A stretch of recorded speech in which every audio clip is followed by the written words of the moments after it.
Hey, this is Bunny. Now, I had somebody ask me, they had seen me paint this in one of my time-lapse paintings.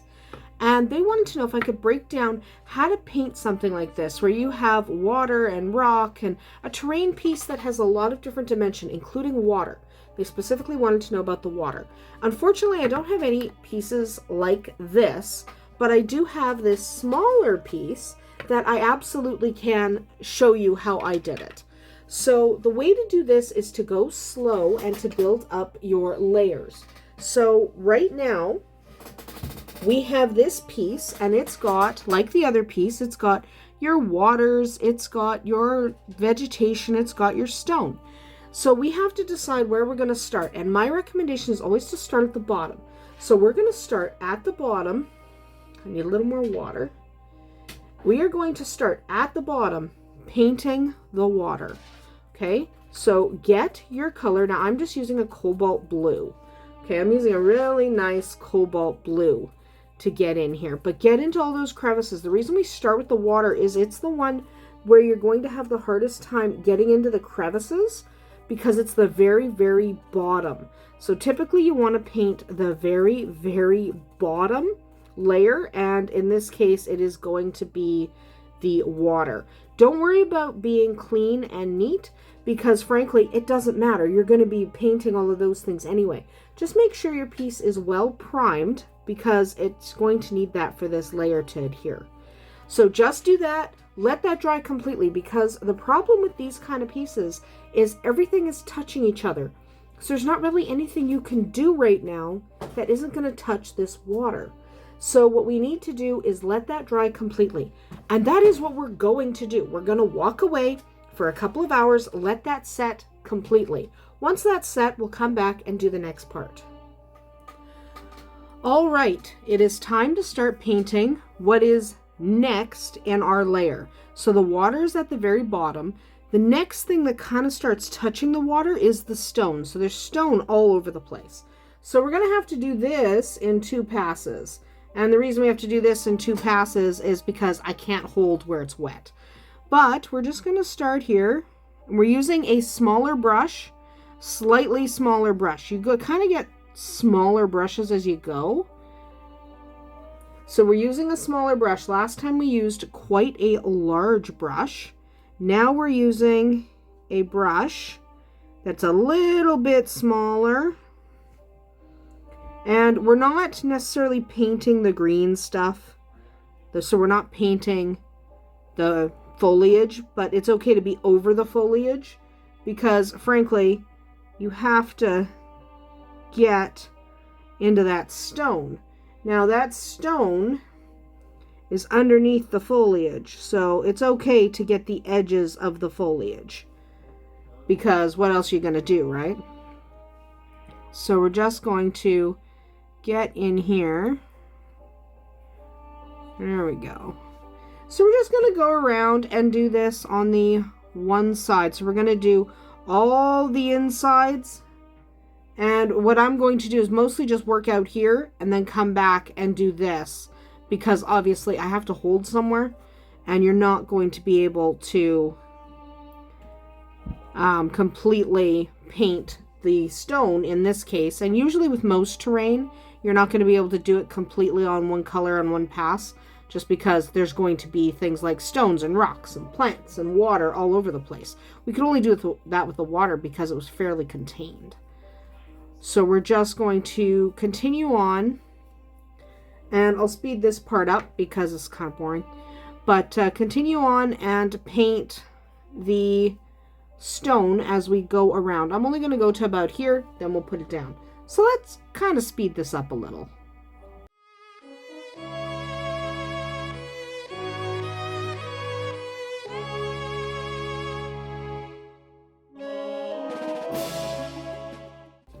Okay, we are now going to just kind of let that sit and dry. I did miss right in this area. But just get all of your stuff that's on your next layer. It might not be stone for you. It might be grass or whatever. For me, it's stone. Remember, you're working from the bottom up. So all I wanted to do was make sure I got the stone. And obviously I can't do this part of the stone, mostly because I can't hold that area because it's wet. So we'll come back when that stone is dry. Then we'll work on the rest. All right, so that has dried. So I'm just going to turn it around and quickly do the rest of the stone. Do the rest of the stone up on the sides here. So remember, you're always just working from the bottom up. You want to work from the bottom up. So I'm grabbing these bits of stone on the edges. Grabbing the bits of stone.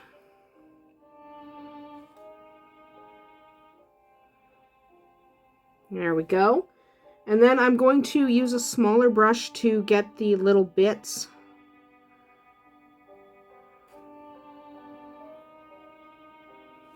I'm going to use a smaller brush to get these little bits in here, but I'm not going to do that right this second. I am going to do that in this pass. But now we just get the rest. So it's really important you get all of that next layer. Yours might not be stone. My next layer is stone. So it's really important you get all of that next layer so that you know if you come back and you end up painting it and you've missed a bit, that at least it has that base color. Okay? Because that's the thing. Sometimes you miss a spot, and that's not that big a deal as long as you've made sure that your base color is covering it. Because it's really not a big deal as long as your base color covers it. So remember, you're working from the bottom up. So water first. And then we're painting everything that's not water. And then to make it look like, because that doesn't really look like water. To make it look like water, we will add some stuff to it after we're done the rest of the base coats. So right now the base coat that we're adding is the gray for the stone. And then we will add the green. Then we will add the green for the grass. I'm already picking my green. I'm picking a fairly dark green because I like a nice deep dark green, especially this is kind of swampy. So in a swamp, I imagine things would be a little darker. Okay, now I'm going to switch brushes because you can see there's like little bits of stone in the water. It's important that you get those little bits of stone. I'm probably going to change the color of some of them. But for right now, I'm just going to hit them all with a little gray. These little bits of stone that are here along the edges. Use a really small brush if you have details like this, because the smaller the brush, the better. There we go. Just get all these little details. Because these are not water and they're fairly low. So when you have not water and they're fairly low, you just want to make sure you hit them. So I think, so that's a log and that's a tree. So I think that's it for the gray that I have to paint. So now we just let that dry, then we can move on to our greens. All right, so now we have come back to our piece. The gray is entirely dry. All of the rock is completely dry. Now we want to start on our next layer. And that next layer, in my case, is actually the green. So I am going to start painting my plants. Okay, I'm just going to start going along, painting my plants, being real happy about it. We're just going to start painting the plants. However, you might not have plants. Depending on what terrain you're painting, you may be painting a different color entirely. You might not have plants. So what we're doing is specifically painting the next thing up. So remember, we're going from the bottom up. First we did water, then we did rock, now I'm doing plant. So that's what you're going to do. You're just going to go along and happily do this painting part, because this is fun. So I'm using a slightly smaller brush than before. It's a good idea to slowly use a smaller brush because that gives you just a little bit more flexibility. Use the brush at the appropriate size for what you're painting. If it's too big, the problem you're going to encounter very fast is you're going to get paint where you don't want to get paint. But that doesn't matter that much if you don't care, but I care. So just watch where you're sticking your paint. Remember, you can always fix it later. If I end up accidentally gooing on my water or something, I can always fix that later. You just go back over it with the appropriate color. But because this is going to take a little while, we'll speed it up, because nobody wants to sit here and watch me fiddle for 10 minutes while I figure out how I want to paint these plants. So we'll just speed through this one.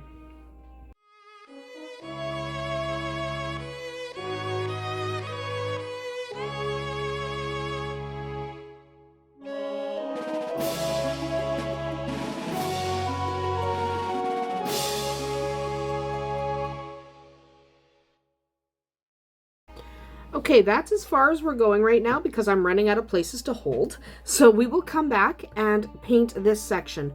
Remember, when you're painting, try to keep your brush off of the things that are supposed to be a color that you already painted. So it's okay for me to get green on this stump because he's not going to be gray or blue at the end. I'm going to come over and do some brown on him, but I really should try to get green on my water there because the water's already done. If you do make a mistake, you can always go back, and when you go back, you can cover up mistakes, get a little more blue paint if I got green on there that I didn't like. You can do that, but try to make your life easier and try to avoid that from the outset. But we all make mistakes, it happens, right? So try, but if you can't keep your brush out of that area, just come back and fix it later. Don't stress about it too much. So we're just going to leave that as it is, and then we will come right back and we will finish painting this. For you, it'll be right back. For me, it'll be a couple hours while I wait for that to dry. All right, we have now let that dry. So we're just going to quickly do the rest. Always let the stuff dry. I know it's really tempting to just try to do the whole thing in one pass. It's not going to work. Okay, it's simply not going to work. So one of the things I recommend when you're painting stuff like this is don't put your brush all the way down at first. Do a light pass, and then if you have to do a little harder pass to get the edges, that way you don't get paint all over the wrong spot. Okay, it's better to go slower, steadier, and not end up getting all of your paint all over where you don't want it. Remember, you're not rushing. This is about quick and easy, yes, but it's also about making yourself happy, and you're not going to be happy if you get paint all over something you already painted. So just go slow. Just go slow. Take your time. Make sure you're painting only what you want to paint. Double check your brush strokes. Nice and slow. Remember, you're not in a rush. You're not in a rush. You're just going slow. You're definitely not in a rush. Okay? Nice, gentle strokes. Don't go too fast. Remember, more passes is okay. Do multiple passes if you need to, just to make sure you're not getting paint all over. You don't want to be all willy-nilly. Yes, quick and easy. No to the willy-nilly. So nice and gentle. So I'm just going to finish this up, because you probably don't need to watch another time lapse of me painting grass. You just don't need to. It's boring as heck. So I will finish this up, and we will come back and do the next section. The other thing I am going to paint, you won't see it, but I'm going to paint the darker color on these stumps next. But I'm just going to kind of skip past the rest of it. You probably don't need to see that part. But again, we're building from the bottom up. So when you're building from the bottom up, the next step in this would be to paint the wood. So the wood is going to have two colors, a darker color on the outside and then a lighter color on the inside where they're cut or broken. And in order to do that, I need to do the darker pass first. Okay, and I'll show you why when we come back. But when we come back, this will be painted and the darker colors will be on these tree trunks. All right, so we'll be back in just a second. Okay, so we have successfully completed our layers.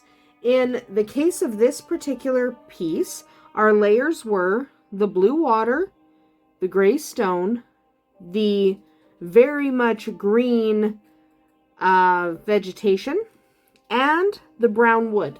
Now it's time for any accents or highlights you want to do. So take a look at your piece. Take a good look at your piece. And first of all, look for any mistakes that are going to bug you. So everyone makes some mistakes. Even the most professionally painted piece is going to have mistakes. So what you're just looking for is something that is so outrageous that it's going to bug you. So if it's going to bother you 5 years from now looking at this piece, then you should correct it. So I, for example, went over on my green in this area, and I don't care. Because unless you knew that that's supposed to be gray rock, you're not going to notice. It doesn't matter. So I'm just going to leave it. Everyone makes mistakes even if you've been doing it for years. So decide if that mistake is going to bother you or if you should just let it go. I'm going to let it go. I'm essentially happy with where we're at.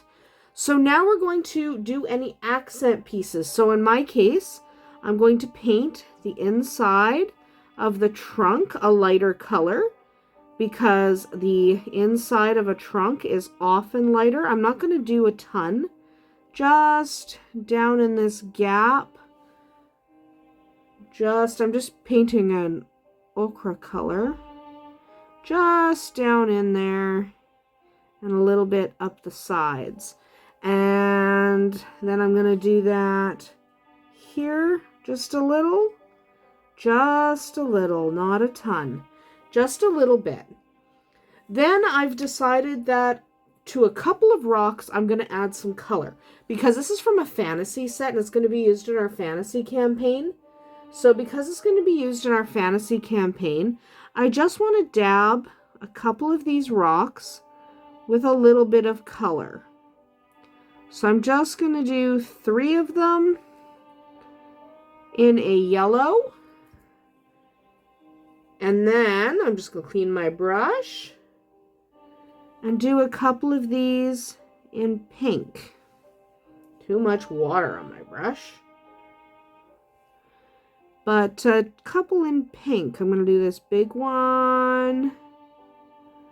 And I'm going to do this little guy over here. This guy that I started with. And I'm going to do one here. So that's all I'm going to do. I could do more. I could paint some fun accents on these little bubbly rocks and these ones over here. I could do all of that, but I find less is more, and it's probably going to bug me, and I'll spend way too much time focusing on just this one little piece of terrain. This is one little piece of terrain. It is not that important. So you just get it looking to where you're satisfied with it. So those couple little pops of color, that'll do it for me. I'm happy with that. Could I spend some time fussing with all these other rocks? Yeah. I'm not going to. I'm going to leave it alone, and we're going to let this thoroughly dry because for the next step, everything has to be 100% dry. Okay, so let this dry even overnight if you have to. Do not let that paint be even a slightly wet. You don't want it even slightly wet. Just let it dry so we can move on to the very final step in painting our terrain with water. Okay, the very final step is what makes that look like water and not like just blue goo. So we'll come back and do that. All right, so we have successfully let this dry. So the thing to do now is to add a wash. You could spend a whole bunch of time highlighting all the leaves and stuff like that, but I'm not gonna. I am going to use a wash. Now I'm using silver for the water, okay? Because a silver wash really kind of gives you a really kind of cool, let's see if I can find my other one that's already dry, but gives you kind of a cool wateriness to it, okay? So it kind of looks really good. to use silver on the water. Now, what else do you want? You can now do really dark colors. So you can sit around and do like grays and blacks and stuff. But I'm literally doing the entire thing in silver. Why am I doing the whole thing in silver? Because these are for a fantasy set. And I want my fantasy set to be really sparkly and silvery. And so I'm actually using quite a lot of silver wash. And it'll sink into these grooves. And it'll look really cool. And I'm going to really enjoy the final product. And I'm literally only using silver. And I'm okay with a lot of silver washing into the water. It will dry. Okay, it will dry and lift. So I'm literally on every crevice using silver. Obviously, you can use whatever washes you want. If you don't want yours to look silvery, don't use silver. But in the water itself, down in that blue water, it's a good idea to use the silver because that will kind of give you a glistening water texture. If you wanted different textures for your water, so maybe you wanted it to look swampy, you might use a green. If you wanted it to look really dirty, you might use a sepia.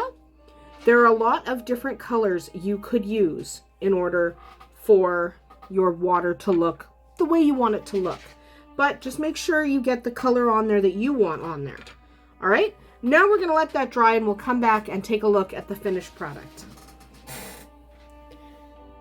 There it is.